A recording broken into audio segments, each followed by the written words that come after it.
مہینے میں عبادت کی طرف آ جاتے ہیں اور خدا کے قریب ہونا چاہتے ہیں، اس کا قرب تلاش کرتے ہیں نماز، روزہ اور خاص طور سے صدقات اور خیرات میں۔ ایک بڑا مسئلہ ہے، لوگ اکثر کنفیوز رہتے ہیں اس حوالے سے۔ شہری کے وقتوں میں اذان کا انتظار کریں، اب اذان اہل حدیث کی آ جائے، کسی اور مسجد کی آ جائے تو اس میں کیا پابندی ہے؟ کوئی گھڑی دیکھ کے کرتا ہے، کوئی کسی اور زون میں سفر کر رہا ہوتا ہے، صحیح وقت کیا ہے اس کا؟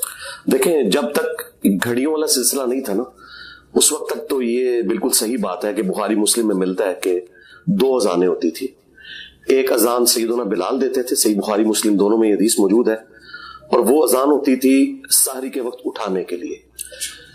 اللہ کے نبی علیہ السلام کی حدیث ہے بخاری مسلم دونوں میں کہ جب بلال اذان دیں تم کھانا پینا موقوف نہ کرو، البتہ ابن ام مکتوم جب اذان دے تو تم کھانا پینا چھوڑ دو، کیونکہ وہ نابینا شخص ہیں اور وہ اس وقت تک اذان نہیں دیتے جب تک کہ انہیں کوئی طلوع فجر کا پتہ نہ دے۔ تو یہ پوری حدیث ہے بخاری مسلم میں جس کے اندر دونوں اذانوں کا ذکر موجود ہے۔ تو اللہ کے محبوب صلی اللہ علیہ وآلہ وسلم کے مبارک زمانے میں اذان ہی اناؤنسمنٹ ہوتی تھی ختم سحری کی، کیونکہ ٹائمنگ تو نہیں تھی، کوئی چیز سٹینڈرڈائز ہے نہیں تھی۔ آج کے دور میں ایسا نہیں ہے، اسی وجہ سے آپ کو ٹائمنگز ڈیفرنٹ نظر آتی ہیں۔ اب اذان صرف نماز فجر کی جماعت کے لیے ہو رہی ہوتی ہے، یہی وجہ ہے کہ کوئی 5 منٹ لیٹ دے دیتا ہے، کوئی 3 منٹ لیٹ دے دیتا ہے انہیں یہ، اس لیے آپ دیکھتے ہیں اکثر مساجد میں اناؤنسمنٹ ہو جاتی ہے کہ کھانا پینا بند کر دیں، سحری کا وقت ختم ہو چکا ہے، لیکن اذان 5 منٹ بعد وہ دیتے ہیں جا کے۔ تو آپ کے پاس اپنا ٹائم ٹیبل موجود ہے، اگر اپنے سٹی کا وہ سٹینڈرائز ہے، ختم سحری اور افطار کے اندر کوئی فرق نہیں ہے۔ جو اہل تشیع کے یہاں بھی تھوڑا بہت فرق پایا جاتا ہے نا، وہ بھی ان کے اب جدید علماء یہ کہہ رہے ہیں کہ وہ ہم نے احتیاط کے طور پہ کیا تھا۔ جب ایک چیز سائنٹیفکلی ثابت ہو گئی کہ طلوع فجر ہو گئی اور وہاں سے غروب آفتاب ہو گیا، کہ سورج کا غروب ہونا یقینی ہو گیا، وہ پہلے یقین کو گین کرنے کے لیے کہتے تھے کہ تھوڑی سی سیاہی بھی آ جائے۔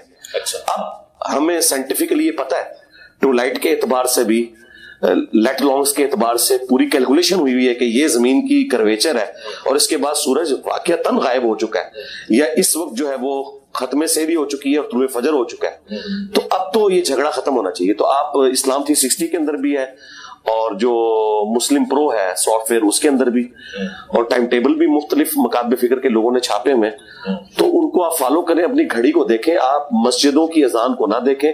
یہی وجہ ہے کہ لوگ وہ 15 منٹ تک اذانیں ہوتی رہتی ہیں اور لوگ اذانوں کے دوران کھاتے رہتے ہیں، اور وہ بھی انہوں نے غلط مطلب لیا اس حدیث کا۔ وہ ابو داؤد میں حدیث ہے کہ کوئی شخص سحری کے لیے اٹھا اور اس نے کھانا پینا شروع کیا اور اچانک اذان شروع ہو گئی۔ اب جب وہ اذان اچانک شروع ہوئی ہے نا، وہ ٹرانزیشن پیریڈ ہے، طلوع فجر داخل ہو رہی ہے، تو نبی علیہ السلام نے فرمایا جلدی جلدی جو اپنے سامنے برتن ہے نا اس میں سے تھوڑا سا لے لو، تاکہ وہ ٹرانزیشن پیریڈ کا تھوڑا سا ایج حاصل کر لو۔ جس طرح بخاری مسلم میں حدیث ہے کہ جس نے طلوع آفتاب سے پہلے فجر کی 1 رکعت بھی پا لی اس نے پوری نماز پا لی، اور جس نے غروب آفتاب سے پہلے عصر کی 1 رکعت پا لی، اگرچہ باقی کی 3 رکعتیں اس کی غروب آفتاب کے بعد ہوئی، اس کو عصر کی نماز اس کی قضا نہیں ہو۔ تو ٹرانزیشن پیریڈ کا ایڈوانٹیج لیا، نہ کہ یہ کہ آپ نے یہ تماشا لگانا ہے کہ آپ یہاں تو پاکستان میں آپ اذانوں پہ اٹھے نا تب بھی آپ آدھا گھنٹہ کھاتے رہے 2000، تو روزہ نہیں ہوگا اس سے۔ اچھا، ہاں جی، نہیں ہوگا، بالکل نہیں ہوگا۔ بڑا ایک سنجیدہ معاملہ ہے اور یہ حساس معاملہ ہے، اس پہ ذرا آپ کی بہت ہی گہری نگاہ رہنی چاہیے۔ اچھا، یہ اس مسئلے کا بھی کوئی حل ہے؟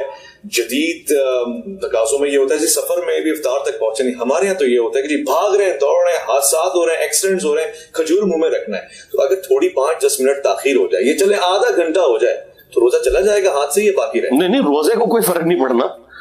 دیکھیں، جلدی کے چکر میں تو ہم نے دیکھا ہے کہ یہاں پہ اہل حدیث حضرات تو بعض اوقات 5 منٹ پہلے ہی اذان دے دیتے ہیں، تو لوگوں کے روزے توڑوا رہے ہیں۔ اچھا، ہاں جی، بالکل۔ ہم نے اپنے جیلم شہر کے اندر آبزرو کیا ہے کہ آج کل بالکل وہ اذانیں ان کی ٹھیک ہے، حنفیوں کے بھی بعد ہو رہی ہیں۔ جیسے ہی رمضان شروع ہونا ہے نا، ایک دن میں کون سا ایسا ٹائم ٹیبل چینج ہو جاتا ہے، بس ایک ان کے دماغ میں ایک چیز چھائی ہوئی ہے تو وہ اذان پہلے دے دیتے ہیں، لوگوں کے روزے توڑوا دیتے ہیں۔ آپ نے ٹائم ٹیبل کو فالو کرنا ہے۔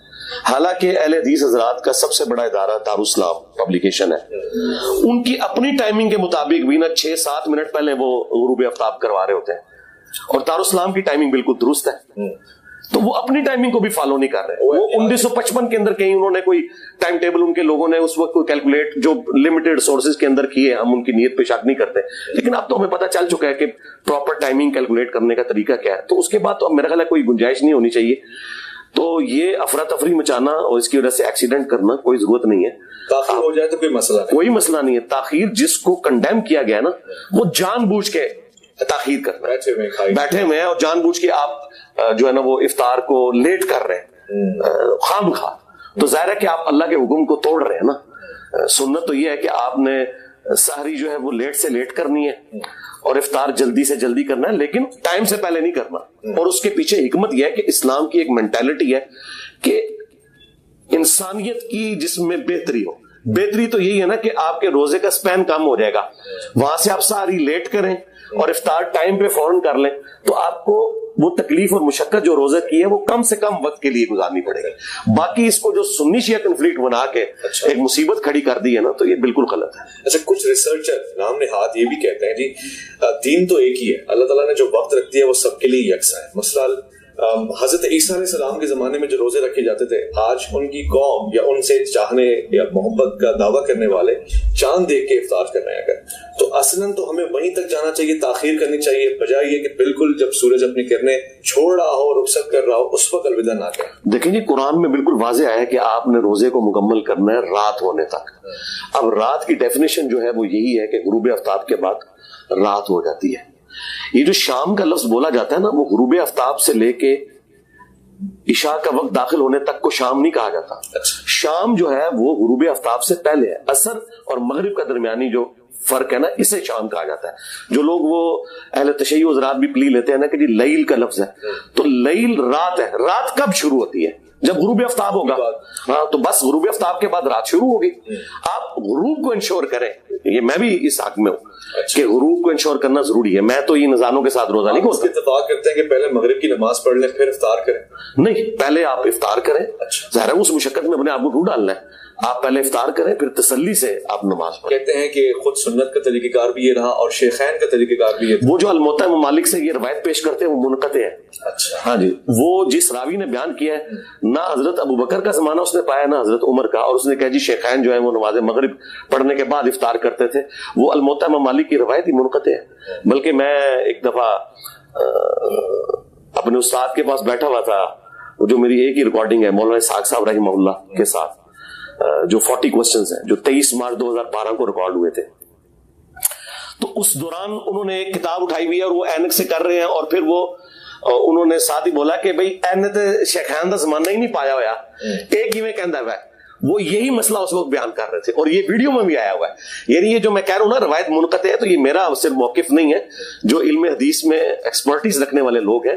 مولانا اسحاق صاحب کے بارے میں تو کوئی نہیں کہہ سکتا نا کہ وہ کوئی سنی شیعہ کنفلکٹ سے آزاد نہیں ہوئے تھے. یقیناً وہ آزاد تھے, وہ تو اتحاد امت میں اس دور میں اماموں میں.